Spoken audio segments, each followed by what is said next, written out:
லட்சக்கணக்கான சிறுத்தைகள் அண்ணன் திருமாவளவனின் தலைமையேற்றிருக்கிற இதோ லட்சக்கணக்கான சிறுத்தைகள் எதையும் இழக்க இந்த களத்திலே தயாராக நிற்கிறோம். எங்களை எந்த கொம்பனாலும் அசைக்க முடியாது. இந்த மாவட்ட ஆட்சியர் தலைவரிடத்தில் சட்டம் பேசினானே அவனை நான் கேட்கிறேன், நாங்க சட்டம் பேச ஆரம்பிச்சோம்னா இந்த அலுவலகம் விடுதலை சிறுத்தைகளின் கட்டுப்பாட்டிலே இயங்கும். விடுதலை சிறுத்தைகளின் கட்டுப்பாட்டிலே இயங்கும்.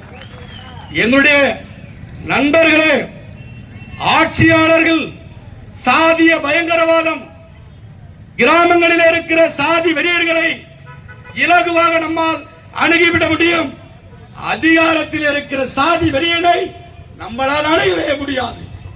நம்மில் சிலரை விலை பேசுவார், நம்முடைய சகோதர ஒற்றுமையை சீர்குலைப்பார், விடுதலை சிறுத்தைகள் என்கிற இந்த வீரியத்திற்கு விலை போடுவான்.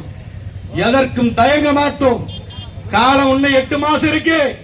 நீங்களே தலையிடணும். இந்த விஷயத்தில் நீங்கள் தான் குற்றவாளி.